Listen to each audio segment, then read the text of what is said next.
Assalamu alaikum wa rahmatullahi wa barakatuh. A very good evening. Welcome to another edition of Health Matters. I'm Hawa Solomon, and as requested by the public and our viewers, we will now have a follow-up on the show we did on disability and highlighted ADHD. So today we'll be speaking to a specialist psychologist in the realm of ADHD and more from our specialist in studio, rather online via social distancing. So please do contact us with your comments, questions and queries with regards to attention deficit hyperactive disorder or ADD and any type of learning disorder that your child might be facing with. We are looking at a brand new year, 2021, and we want to highlight any sort of problems that could possibly, or concerns that could possibly occur with your child or is a current concern. So please do interact with us. You remember, you do make the show and we want your interaction, and you're the reason why we're having these shows on Health Matters. So before we go any further, let's have a look at South African COVID-19 stats.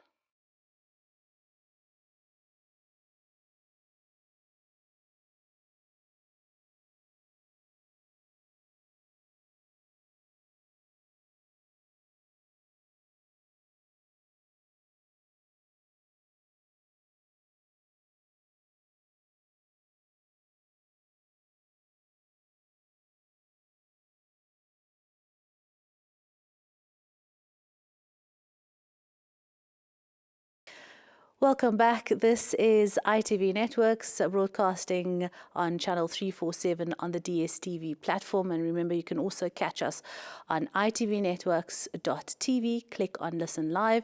If you are anywhere in the World Wide Web across the beautiful seas and the mountains, and tell your family and friends to catch our repeats on weekdays, Wednesdays, as well as on a Sunday. And then you can also catch our YouTube and Facebook channel. Do comment and let us know your thoughts on the show and what you would like to view. So ADHD and its concerns, but before we go any further, let's hear from our weekly wellness advice.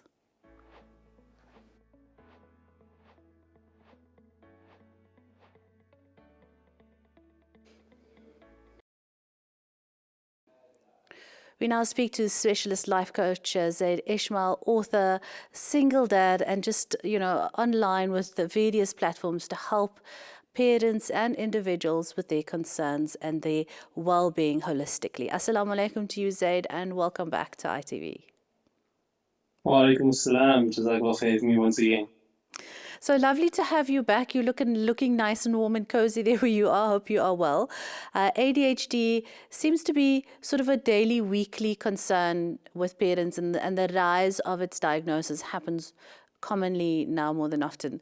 So let's quickly understand what is the holistic and the healing world understand about ADHD? I think you touched on something quite important in what you just said now, in that we see these rises in the way we see these diagnoses coming through. And that's because it's very much related to how we interact with the environment around us, especially with children. The difference is that with children, we can't just sit them down and ask them what's troubling them or what it is that they feel fearful about or anxious about. And that's why they end up appearing hyperactive or inattentive. It's because they're always concerned about something else other than where they're at. And I think if we start recognizing the underlying fear and anxiety or just the emotional insecurity that might be driving their behavior, we'll get a very different perspective on why children appear to be suffering from this mental disorder that we like to call it. So today it's been labeled, it's been given a name, but I'm sure there are adults walking around that were possible ADHD children or ADD children. And today they kind of look at their kids and they say, I was just like that. I could never sit still. I was bored at school. My parents constantly thought I was a clown, or whatever the case may be, or A, B, and C. So let's look at how we understand adult ADHD and children ADHD. More often than not, in children first, we experience that ADHD behavior as something that appears to be attention-seeking, uncooperative, tantrum throwing sometimes. So it looks like someone that is always wanting to do something other than what is expected of them. In adults, we find that it plays out in restlessness, anxiousness, high levels of stress. We find that adults find it difficult to follow through on commitments and things like that. So, without going into a detailed analysis of what the condition is about, both of them have the very same underlying influences. I don't like to call them triggers because that's just abused. That term is abused. And those influences are that there's a need to be seen or heard or effective in whatever it is that we're doing.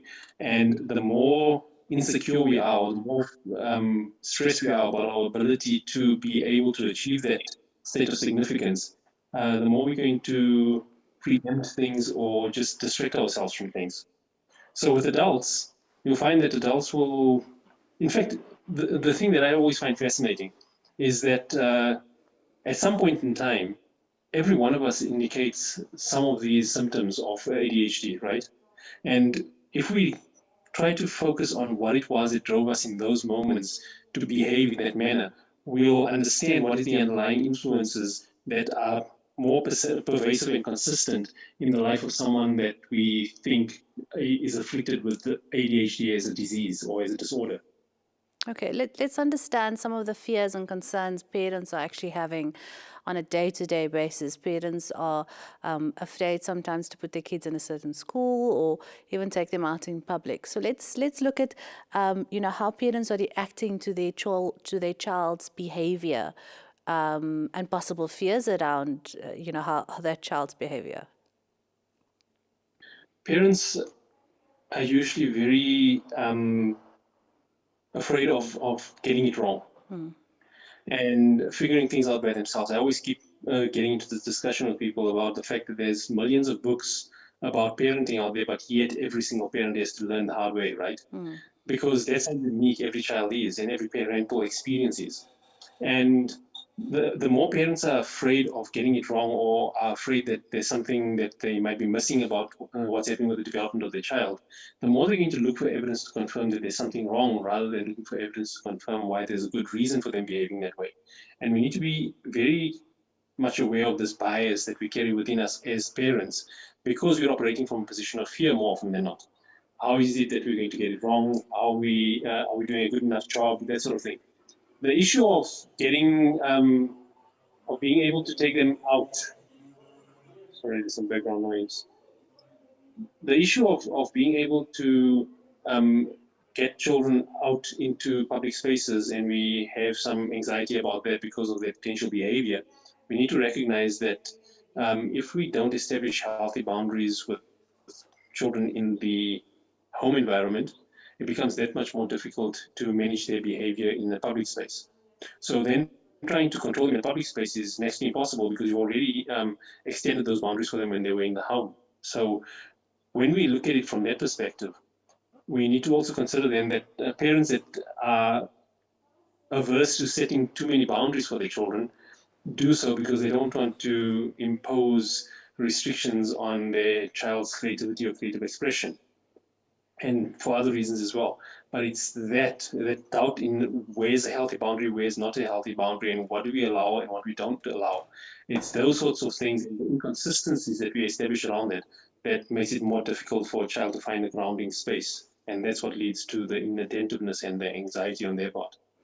Every parent we know are trying their utmost best to raise their child in the conditions that they are in, the circumstances, COVID, lockdown, the various influences around with our kids, the tablets, the TV, and many distractions. And often, we are told just to calm the noise for the ADHD child. What are your comments around that and the idea that parents are feeling quite hopeless when they are trying to raise their child and gets blamed for saying, oh, your child is naughty, you can't, handle your child, and that sort of comments? When it comes to mobile devices and electronic gadgets and things, the one question I always like to ask is, what's the reason for the child having that? More often than not, it's because they want to keep the child occupied because the parent can't give them 100% attention all the time because of practical reasons. They need the child to be distracted so that they don't do other things that they would rather not have them do, or it's because they want to make sure that their child has what everyone else has. usually around those lines. Very seldom is it because there's something that the child is going to do on the device that is going to be specifically beneficial, and beneficial in a way that the parent is deliberately wanting them to benefit from. And that right there is the problem, because that plays out in other domains as well. How often do we place children in spaces, environments, in settings because we want them to be distracted, and then we complain about the fact that they don't pay attention? Because that's one of the ways in which we cope with parenting, where we just can't keep the child engaged for long enough. And when we want to then reduce the noise, reduce the clutter, and get them focused, what are we telling them? We're telling them that what we gave them to do in the first place is now suddenly not acceptable, so they need to do something else, because they don't understand what is healthy use and unhealthy use. They connect with value. So if there's something that interests them, there's something that sparks their curiosity, they're going to immerse themselves in it. And this is one thing that I've always found, is that if you see a child is generally inattentive, you'll probably find, if you allow them enough space to explore, you'll probably find there's something that they will completely immerse themselves in, and they won't have that hyperactivity or that inattentiveness in that space. And that's what you need to look for. Because when you look for that, now you can start connecting with what is it that actually engages that child and why it engages them. And then you can build on that rather than constantly trying to control their inattentiveness. We need to stop looking at the symptoms of the behavior and start looking at what is the influences of it. And the way forward for parents, the emotions, the feelings involved, and sometimes it does stunt them with regards to raising their kids in the way that they, want to or should. So just advice on how parents can handle their emotions. Parents need to accept that they're not always going to be popular. And this is something that a lot of parents are averse to, because often if we're raised in an environment where we might have been treated harshly or too rigidly or too strictly, and we felt as if we didn't have a voice or we weren't seen or heard, we inclined to ensure that we don't give our children reason to feel the same way in the way we raise them. And again, that's a fear-based approach. And if it's a fear-based approach, it means that we're losing sight of what is the value that we want them to acquire through that process, what is the learnings that we want them to achieve, rather than how do we want to make them feel. And when we try to control how we want to make them feel, we deny them the opportunity to grow into that space, and we try to actually insert them into that space. So parents need to be a bit more confident about, or at least more grounded about, why it is that they need to establish boundaries that are not always going to be popular, because they need to teach the child the consistency and give them that consistency in space, because that is what children take and feel secure about. It's when they have a predictable environment that they find their space in it. Whereas if they have too much of leeway in their environment, they have to go and search for their space in it, and that's how they start struggling to find significance, and they behave in ways that are attention-seeking, because they want to make sure that they're always noticed. Zaid Ishmael, life coach, author, and facilitator, mentoring individuals to reach their utmost potential with us. Shukran so much to you. Please do connect with him, zaidishmael.com, buy his books, and join various platforms that he is there on to help individuals reach the potential that they can. Shukran to you, Zaid. All the best till we chat again. And once again, a pleasure for making time for us again on the last minute. Assalamu alaikum to you. There you have it, Zaid Ishmael. As I said, Zaid, I think it's, zaidishmael.com. Please do connect with him, and various platforms that he's available on and where you can help you. ADHD is our topic of discussion. We'll join in more with more information on ADHD just after this.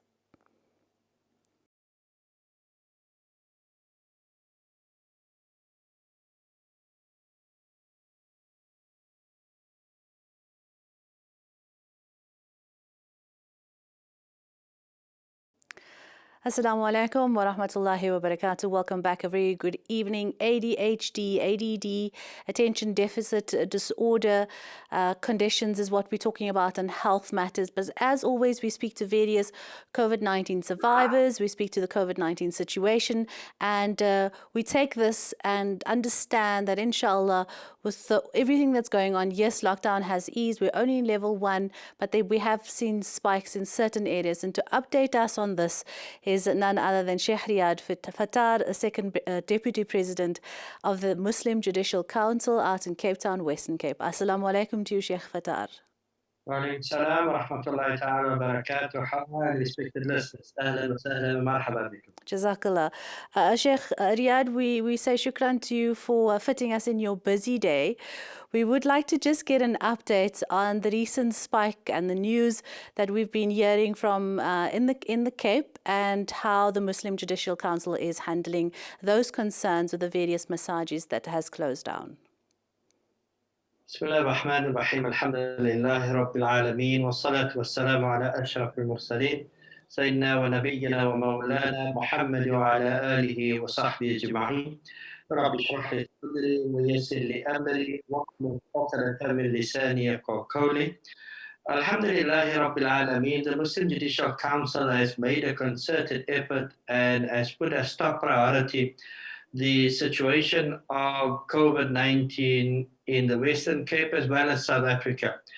Having said that, means that we are in contact with what is happening on the ground in the masajid, in the communities, as well as being in contact with those that deal with the COVID-19 infections, meaning the medical team. And for that, we have an advisory panel, a medical advisory panel that advise the MJC on the way forward. That advisory panel is very much connected to what happens on the ground, meaning information that's coming from the province, information that's coming from the hospitals, information that is coming from the clinics. And in that way, the Muslim Judicial Council can advise the community as to what is happening at the moment. So we have been noticing that there is a spike undoubtedly in the Western Cape. It has been very serious. And the Muslim Judicial Council just last week put out a notice for all of the masajid to take note of what is happening. I'm just trying to get to the names of the masajid in case you're going to ask me. But this has been happening where individuals, and I want to put individuals in capital letters, individuals that have been infected, and because they had been in the masjid, the various masajid had taken the safety precaution of having the whole masjid disinfected, as well as telling everybody to isolate and then keep the masjid closed for a period of 7 days from the time that it started to break out. So we understand there are at least, I think, about 4 to 5 masajids that have closed down. What are the current conditions of those masajids? Have they closed down completely?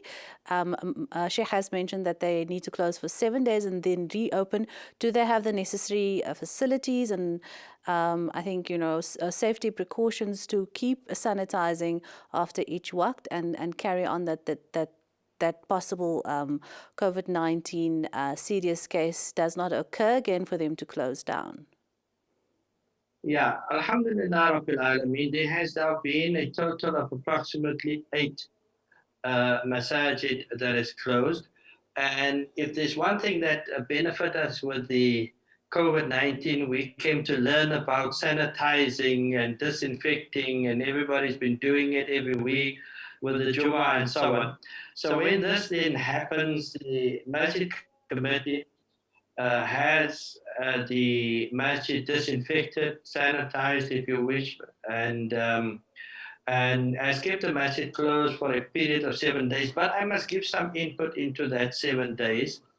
And that is, again, being in contact with the experts in the field. We have now advised Masajid that there is no necessity to be closed for 7 days. Once the disinfecting has happened, if the masjid opens the next day, then there are no issues with that. The other thing that I want to emphasize is what I said earlier, was we must remember that the masjid is not like it has any virus has spread from the masjid. In actual fact, to quote the words of one of the doctors, saying that you are probably more safe in a mall. You are probably more safe in the masjid than what you would be in a mall. because in the Masjid, again, Alhamdulillah Rabbil Alameen, we apply the protocols, we apply the regulations. Our committees, our imams, and the community are playing an active role to make sure that that is going to take place. So what happens in a masjid? In a masjid, a person comes into the masjid, registration is taken, people's hands are sanitized, they come with a mask on, they have their musalla or prayer mats with them, there is social distancing in a masjid, and there is also the windows and there is ventilation, which is important in terms of keeping everybody safe and healthy, inshallah ta'ala. We reminded in the ayah, Allah ta'ala says, وَمَنْ أَحْيَا فَكَأَنَّمَا أَحْيَا النَّاسَ جَمِيعًا. That whoever saves a life is like you saved the life of all. So we are encouraging, and all of the masajid, we are encouraging, please keep to the protocols, keep to the regulations, and make sure that everybody is safe. The imams also, we have asked them to shorten the salah, shorten the Jum'ah khutbah, so that people do not gather for a long time together. And the same would apply to the conversations that people have outside of the masjid. Okay, so we have spoken to Imam Fahim Isaacs, one of the masjids that had closed down. He did confirm that it wasn't the 7 days that they closed down for, it was 3 days. So to understand that point that Sheikh Riyad just made with regards to opening as soon as, all the protocols are followed. But there is the question of people asking, does it then now mean the masajids are closing for the necessary fogging and the cleaning and disinfecting, that the virus was contracted within the masjid? So just some clear understandings and the rules with regards to that. I know Sheikh just mentioned that the medical fraternity are even saying that it's safer to be in the masjid than what it is to be in a public mall. So just some, so just to dampen the concerns of some individuals that are saying that, it's being spread at the masajids. Alhamdulillah Rabbil Alameen, we can confidently say that it is not been spread by the masjid. Of all of the masajid that we had contacted, was individuals that had contacted the infection where they don't know. If it had been in a masjid, then much more than one person would have been infected. But because one person had been infected, we all go everywhere. We go to malls, we go to this, that, and the other. So a person can pick up the infection anywhere. And but the masjid is not the place. Alhamdulillah, the masjid is safe. People should not avoid the Jummah or Salah in the masjid. And the masjid is not the one where the spreading has taken place. Otherwise, more than one person would have been infected. So there are some questions and concerns also around some of our Islamic scholars, the shuyukh, the fraternity of the MJC that have possibly contracted the virus. We know of Sheikh Ibrahim Gabriels, who is recovering now, alhamdulillah. But just to understand, people are worried, as there was a prominent member of the Islamic fraternity in Cape Town that had passed on. And that we had lost very sadly. So just update us on any of the Islamic scholars that are doing okay, that have contracted COVID-19, Sheikh Riyad? Yes, Alhamdulillah Rabbil Alameen. So far, of all of those who have contracted amongst the imams, we understand that they are doing well. We are waiting confirmation on one of the spouse of the imams, but all of them, the masajid is closed down. Alhamdulillah, they well on the way to recovery. There's nothing serious that has happened. Sheikh Ibrahim, Alhamdulillah Rabbil Alameen, spoke to Sheikh Ibrahim, and Sheikh had indicated that his wife is also well out of the hospital, Alhamdulillah Rabbil Alameen. And the rest of the ulama same. But it's not been only ulama at the masajid that has been infected. There were also people that were committee members, and others was a musalli in the masjid and so on. But also people that are very active outside of the masjid arena. Sheikh, your message to individuals that are still loitering around at masajids when they are going to mosque for the necessary Jum'ah proceedings, when they are visiting maybe for Farad Salah, what is your message to them? Because it sounds like people are not following still the rules. Although we've heard of the spike, we know that Cape Town is quite a concern, the Western Cape. Yeah, your message again, please, to Musallis. Again, to all of the Musallis, as well as our Imams and Masjid committees, this is a crucial time for everybody.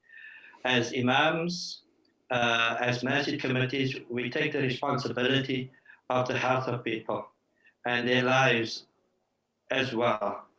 We need to make sure that all of the regulations and protocols are applied, and we need to make sure that as Musallis, that we adhere to those protocols, whether we feel okay or not. If you are feeling sick, then stay at home.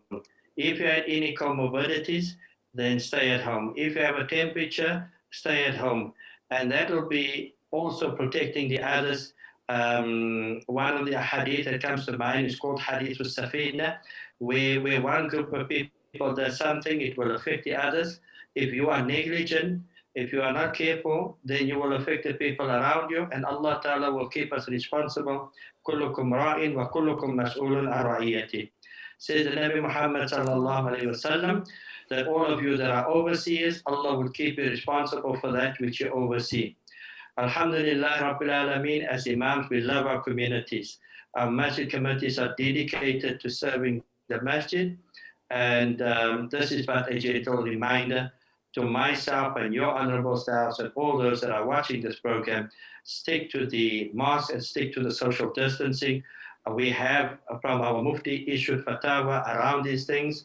There is nothing from an Islamic point of view or a Shari'i point of view that prevents you from applying the regulations and the protocols that we have in place in the Masjid. Sheikh Riyad Fattar, Second Deputy President at the Muslim Judicial Council in Cape Town, Western Cape. We appreciate an update and words of wisdom. All the best and salams to everybody there at the MJC, and go well, Sheikh. Assalamu alaikum to you. Let's pay the bills. More on ADHD just after this. Don't go anywhere.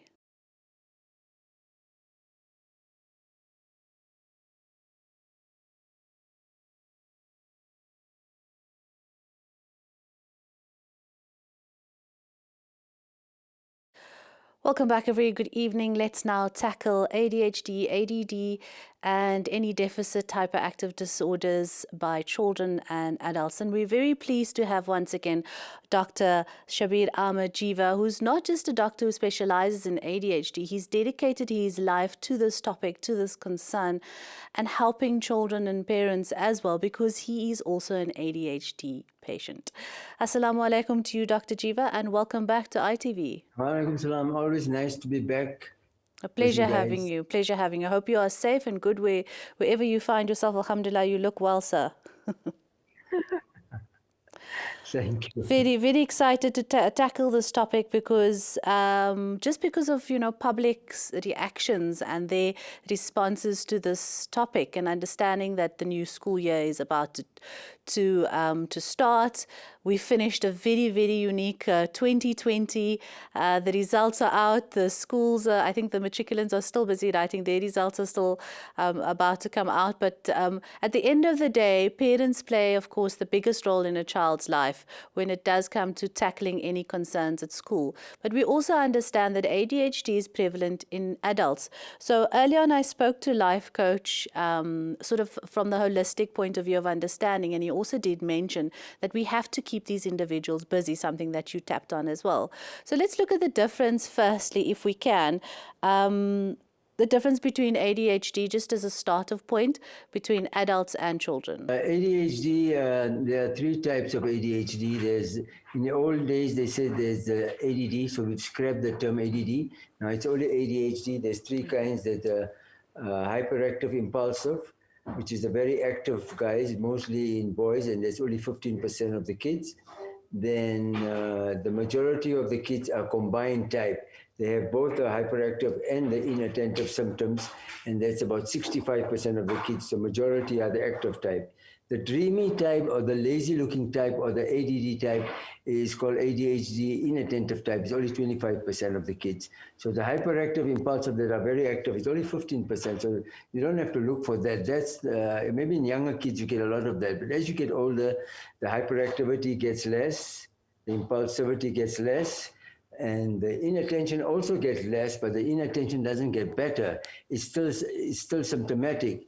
So by the time you hit matric, the hyperactivity, impulsivity gets less, and when you hit first year university, the hyperactivity, impulsivity is sitting low, and the inattention is getting high. That means what happens in after matric or in first year university, there's problems with time management, organization, procrastination, financial management. So they crash in first year. And the problem is that by that time they're about 18 or 19 and they need skills. It's called executive skills. Executive skills is how you manage your life or how you manage your ADHD. So there's three parts. If you're getting married, you're very young and you're getting married, then you'll have problems with your husband and cooking and your housekeeper. If you're at university, 40% of the first year dropouts are ADHD, unfortunately, which they don't know. And if you're at work, your boss will get very angry. Don't you know how to time manage? Don't you know how to book an appointment? I have 2 appointments and you book me one at 8 o'clock and one at 2 o'clock. So what do I do the whole day? Couldn't you have put them together? So these type of executive functions come into play after 18, 19, 20. So 70, the world, this is just a summary, the world statistics for ADHD is 9 to 11%, and 70% goes to adulthood. And of those 70%, 82% develop some other comorbidity. Comorbidity is additional illnesses. So they develop anxiety, about 35%, 40% develop depression. So the main symptoms they come into our office is anxiety and depression. And then 10 to 15% get into jail, they get into trouble with a condition called opposition defiant disorder, which is part of the ADHD. They get into a lot of trouble. They might even end up with drugs and alcohol and end up in jail, so about 10%. And 15% that most people don't know, they switch over 15 to 20% to bipolar. So bipolar and ADHD are cousins, they go together. And lastly, the most common thing that you get, unfortunately, 50 to 60% is substance abuse. So they can present in any of these ways, and they won't present that I'm ADHD or I'm jumping around, nothing like this. Actually, as you get older, they get more distracted, the activity settles down, and the impulsivity also settles down. So the inattention comes to the forefront. The other thing is we missed out between child and adult. There's the adolescent part, and unfortunately, adolescent is the most tumultuous time for ADHD. First of all, it's the age. Second is the hormones are jumping around. Thirdly, there's girls, there's drinking, there's smoking, there's parental control, all the things that are going wrong. And unfortunately, these boys and girls, they get into substances. And the girls, if they are ADHD, impulsive, they get into pregnancy, unwanted pregnancies, and termination, and all that stuff happens. So a lot of things happen. And then we go on to adulthood. And as I told you, the 5 things that happen in adulthood. And I was just doing some work last week that now, even in old age, about 50 or 60, there's ADHD. And many times it looks like early or mild cognitive impairment, which is a form of early dementia. But it's not actually dementia, it is ADHD. So you need to get a good history of childhood. How was your mother's pregnancy? How was school life? Was a father or mother, anybody had difficulty at school? Anybody had a temper? Anybody had problems with being lethargic and being the old time inattentive, where they call those, as I said the last time, they call them, I mean, you mean I'm not lazy, crazy, or stupid. So you get all different kinds, but it impacts all areas of your life. And even for the doctors that might be listening, if your patients are not getting well, or even for the patients, if you're not getting well on certain antidepressants, then maybe you should check for ADHD. The other classical picture is in a family, as husband and wife and 3 kids, and 2 are doing magic, and the husband is very successful, and the wife is working hard at home, and the 3rd child is, inverted commas, a loser. He's not doing well at all. And it's a major problem, because maybe it's the first or second child that's not, second child maybe is not doing well, and the first and the 3rd child is doing very well. So there's this competition. Why can't you be like your brother? And why can't you be like that? Yeah. So today we're going to we're going to spend time teaching parents how to treat these kids at home and how Yes. to talk to them. And that's part of today's topic. Absolutely. Jazakallah for that. But before we tackle that quickly, I just want to understand, and parents wanting to know the causes, is there anything that they can do beforehand, whether it is in infancy, in vitro, or, you know, when the baby is still growing up in a toddler stage, that they can help the child prevent an ADHD condition? That's a very interesting question. We will answer it. 82% of ADHD is genetic. So my grandfather gave it to my mom gave it to me, I gave it to my son. We three are highly combined type. That means we have the activity, we have the impulsivity, and we have the inattention. And my child is inattentive, so it's different kind. What can you do? You can't, if it's genetic, you can't prevent it, but you can make it easier. There's certain things you can do beforehand. And I've got some little notes here. One of the things is in giving them proper exercise is the main part of the treatment of ADHD. Sure. So what does exercise do? In ADHD, there's a shortage of two chemicals, the neurotransmitters dopamine and noradrenaline. So if they exercise, it increases the dopamine, it increases the noradrenaline, and that you need the noradrenaline for impulsivity and overactivity, and you need the dopamine for focus. So the impact of exercise only lasts 2 to 4 hours. So if you do exercise Fajr time in the morning early, it will last 4 hours. If you do it after Maghrib, it will only last 2 hours. So it's better to do exercise early in the morning. So exercise increases these neurotransmitters, and then you can focus and you can sit still. But if the impact is only 4 hours in the morning or only 2 hours in the afternoon, then you need to exercise the whole day. So fortunately or unfortunately, if you exercise 5 times a day, like the way we read our namaz, if you exercise 5 times a day, you might not need your medication because it gives you more dopamine and no adrenaline. But of course, nobody can do exercise 5 times a day. Maybe the gym trainers or Jennifer Lopez dancing or something like that. So generally, you have to supplement the exercise with medication. It's not supplementing the medication with exercise. Exercise is the mainstay of treatment. So all your kids, you should buy them bicycles, you should buy them, if you got a small place, buy them a trampoline, you should put them into judo, karate, taekwondo, all of these things that, whatever exercise. And you shouldn't barter on the exercise. That means if they don't get good marks or they don't do their homework, you say, oh, I'm not going to send you to judo and all. No, not with exercise. They have to do exercise. You can take away the cell phone. The biggest problem in the world for ADHD kids are 2 things. Number 1 is bullying. 40% of the kids in Asia, ADHD, they're bullied. And number 2 is screen time. Screen time. So that is a big problem. The thing is, in North America, when there is no COVID, the kids from Monday to Thursday only get 30 to 45 minutes of screen time. Now, screen time includes PlayStation, Game Boy, laptop, all the things. Of course, the kids, they trick the parents and they say, well, I'm doing my homework and I need my da-da-da-da-da. But you have to keep an eye on what they're doing. That's what, Monday to Thursday, they get 30 to 45 minutes. Friday, Saturday, Sunday, they get 2 hours every day or every night, whichever way you want it. Now, unfortunately, COVID is like holiday. Or it has been like holiday. So COVID, you've got to give them 2 hours a day. But now, who's going to keep track? Because they're doing online schooling and online learning, and then they say, oh, I need it for this, I need it for this, and all that, and which is not true. So you keep an eye. So I mentioned this before. We have an app called Our Pack, OURPACT. Our Pack is an app you can put on your iPhone or any phone, and from the app you can control what time the TV should go off, what time the PlayStation should go off, what time any equipment should go off without even talking to the child and without even discussing with the child. So you make the arrangement long beforehand that this year, this is what's going to happen. You're going to get 30 to 45 minutes every working day. And weekends, you get 2 hours, Thursday, Friday, Saturday, Sunday. Of course, COVID time is different. You get 2 hours Yeah. all the time. And the other time, I'm going to block the thing. So you don't even have to tell them you're going to block it. It'll just go off. Initially, they'll think there is something wrong with the Yeah. TV or something. So you Okay. need control over this. Yes, that's an excellent idea, and it's something that every parent should, whether your child's ADHD or not, actually have this app. It's called Our Pact. We will give you details. WhatsApp us for more information on the website.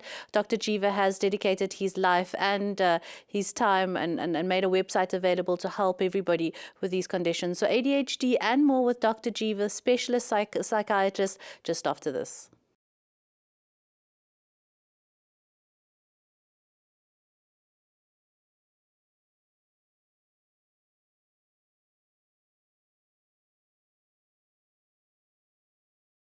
Assalamu alaikum and welcome back. A very important topic takes us through the next year and helps parents and teachers and various doctors in the world of ADHD.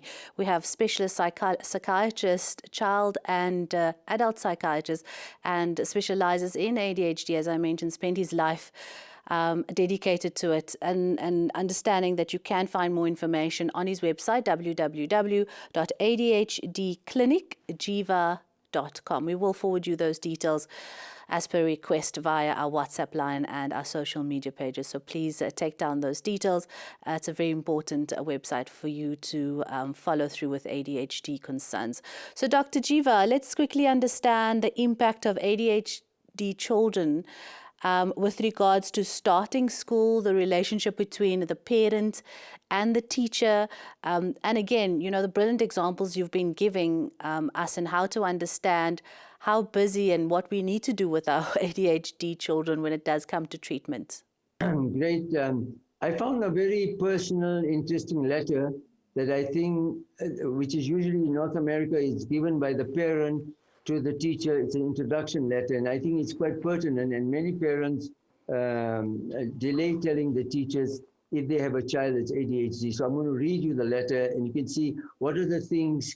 It's a letter of introduction from the parents to the teacher to tell the teacher about your child. And it's usually in the first month of school. And it's quite important because if the teacher knows all these things, they won't consequence the child and reprimand the child or criticize the child. So it says, dear Mrs. Muhammad, that might be the teacher's name, we wanted to take the opportunity to help you to get to know Nazim better. I'm just put the name Nazim. He's smart, but he often struggles in school because of his ADHD and his deficits in executive functions. Executive functions are functions how you manage things, time management, organization, planning, and things like that. The more you know about him, the easier your job will be and the more successful he will be in school. First, let me tell you about his strengths. He's creative, he's kind and respectful, and is eager to please adults. Nazim's special interests and talents. He's athletic, a great swimmer. He understands and can program and repair any computer. He does electrical repairs around the house. He loves video games and he enjoys socializing with friends. Most of Nazim's challenges are due to his diagnosed ADHD and executive function, the deficit that goes with it. Example, there's daydreaming. He finds it hard to get started on his work and finish his work. Sometimes he forgets homework assignments. He forgets to turn in his homework. He has weak written expression, finds it hard to get his ideas on paper and to organize them. Difficulty in memorizing math facts, learning foreign languages, and completing complex multi-step algebra problems. He's slow in writing and reading. As a result, he produces less written work. So that's where they get accommodations like laptop and somebody to write for him, a scribe. Paragraph, previous teachers have found these strategies to be most effective. He has a section, and in recent years, he's got the following help. Select someone who can gently remind him to get started. So they give you a scribe if you're very severe. Tap him gently on the shoulder to get his attention. Give him a quiet place to take tests. We're nearly finished with this. Our child wants to do well in school, and even though it may be hard for him at times, his dad and I are willing to work with you at any time. Let us know if texting, email, or calling you fits your schedule best. Here's our contact information. We look forward to a great school year. Salams and Mommy's name. So Wow. I think that's a very nice letter, especially if you've already been diagnosed. So you're telling the teacher his strengths, you're telling his teachers some of his weaknesses, and you're telling the teacher you're going to work with them. And that is very important because it takes about 3-4 months. The teacher notices that this child is not doing as well as the other children, and then the teacher puts him in front, and then he makes a noise or something, and the teacher puts him in the back of the class, and he belongs to the front of the class. And this tussle goes on for about 4 months. By that time, the first test and exam is on, and he hasn't done well. He's failed, and the parents said, "We don't know what's happening here." So this introductory letter is very good. I think it's very helpful. And it sort of makes us understand that parents need to take the first step in directing the rest of the world of what this child is, who this child actually is. And I think it's also important to relay that same stories to the rest of the family, because often that child get blamed, oh no, he's rude, he doesn't have manners, he's got no adab. And in Islam, sometimes you, as a parent, you take offense to that, and you as a parent put yourself down. So let's see how parents and teachers work together, and the family as well, culminate solutions. Okay, so the thing is that you'll be seeing your child when he's 4 or 5 or 6.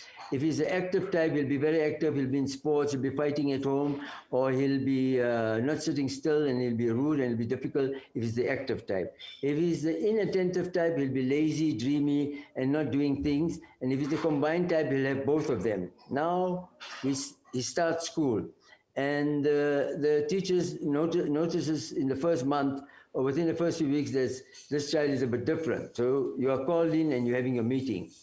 Now, these are the rules of the meeting. First of all, the teacher is there to help you. The teacher, using bad language, the teacher gets paid to help you. So she's working for you, you're not working for the teacher. So don't be afraid to listen to the teacher. Now, the teacher is not entitled to say that this child has ADHD, nor is the teacher allowed to use the word Ritalin.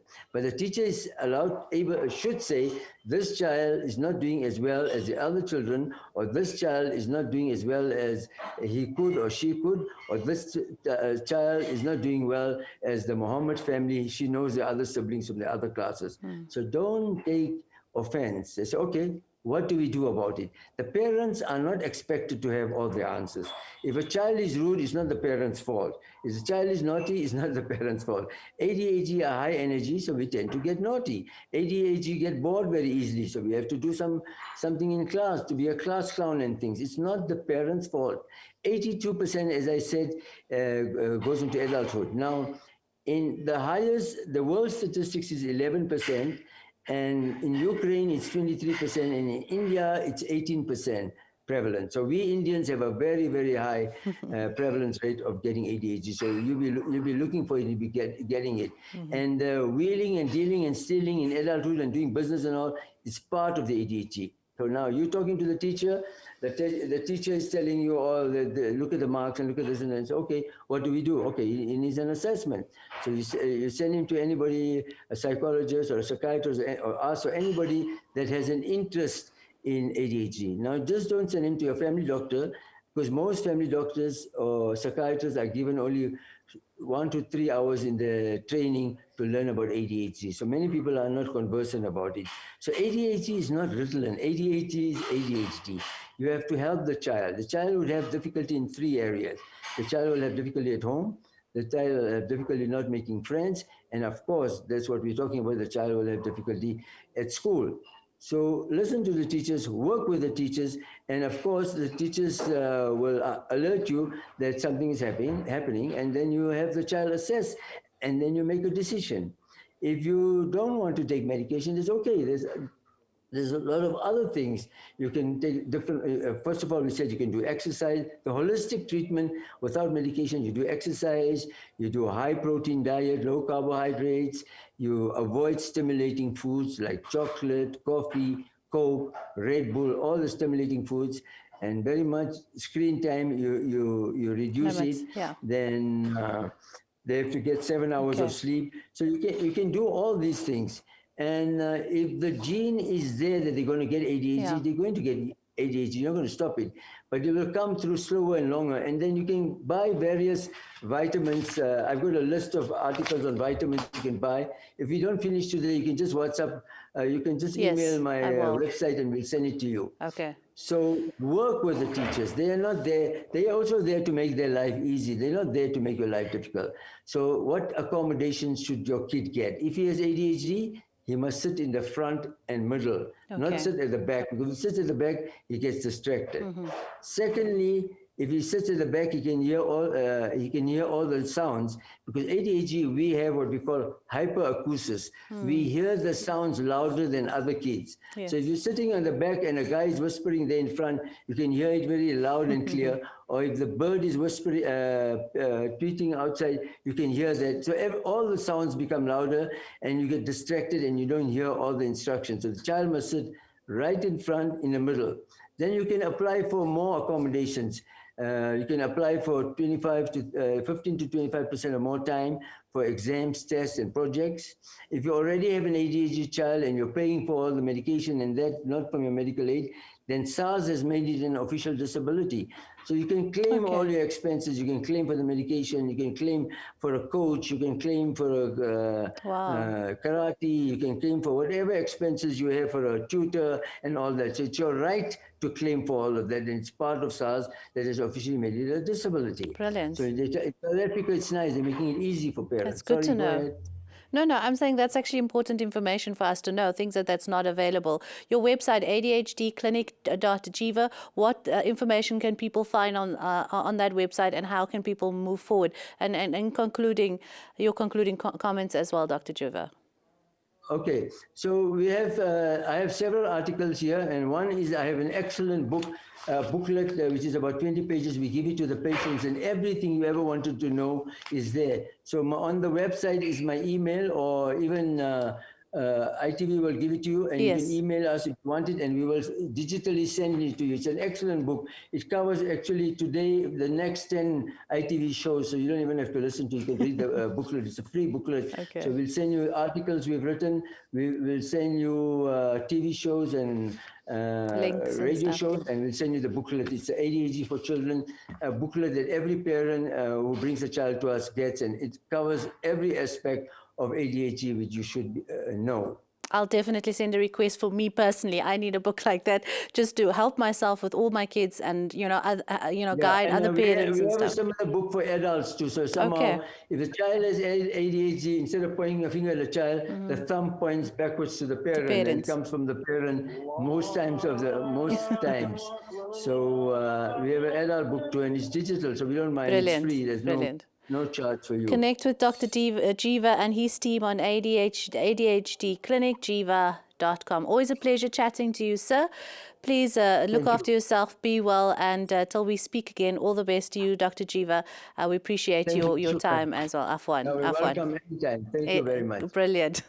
We'll definitely call up on you again, inshallah. That was Dr. Jiva, our child and adult specialist psychologist, and as I said, specializing in ADHD, not just because he's a doctor, but because he's an ADHD patient. Please connect with him via his website, and send us a link, connect via our WhatsApp line as well, so we can help you forward that details as he mentioned.